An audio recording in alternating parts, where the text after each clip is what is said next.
Good morning, ladies. This is Christina, and today we are talking about chapter 13 in the book called Desperate, and the chapter is called The Art of Life.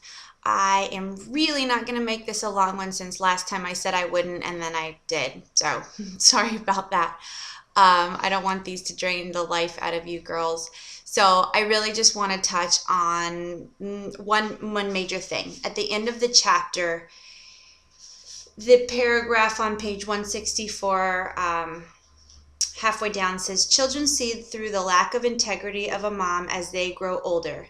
If a mom is not living out her words of love by giving love, her children will learn to not believe her words. It is so vitally important that we live with integrity by choosing to worship God in front of our children through all the moments of our days. It sums it up with this, ladies. I've got toddlers at home, even my older kids. I'm constantly, talking to them, but more so the toddlers. If we're constantly telling our toddlers to be kind to each other, be gentle with each other, speak nicely to one another, and on and on and on, and then they're looking back and watching our life, and it is not reflecting those same things that we're preaching to them.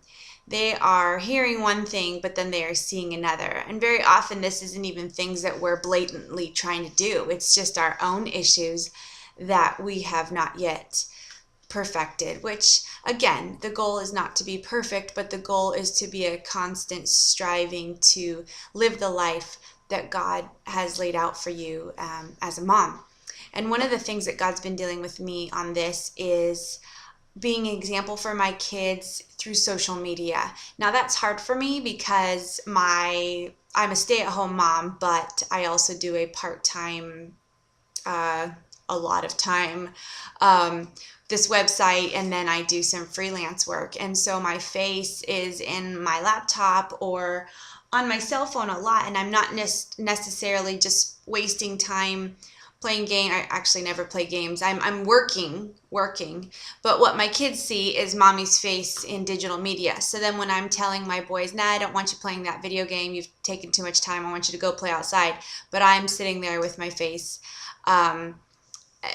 it's sending them a double standard. The other day, my 10-year-old asked, we always get up in the morning and read before school, and I happened to be reading on my Nook.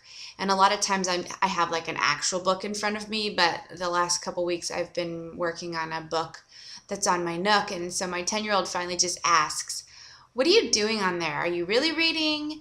Or are you playing games? And I said, no, I don't play games. And I showed him that I'm really reading. But it made me realize that, yes, tablets, Nooks, iPads are all really cool, but if that's your main source of everything, your kids don't have a clue what you're doing. So you could be modeling for them reading or Bible study or whatever you might be doing that's a good thing, but all they see is mommy's face in front of digital media. So just kind of a little FYI on that. The next morning, you better believe I dragged out my real book and my notepad and my real Bible and not my digital one, so that I was just a quiet example to my boys of really what I was doing, and just so they knew that I wasn't saying one thing and doing another.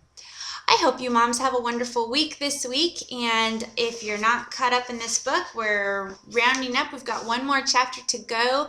I encourage you to finish it off, and I've missed some of your discussion on the web this week, so I'd love to hear what some of you guys have to say about this chapter. Love you all. Bye-bye.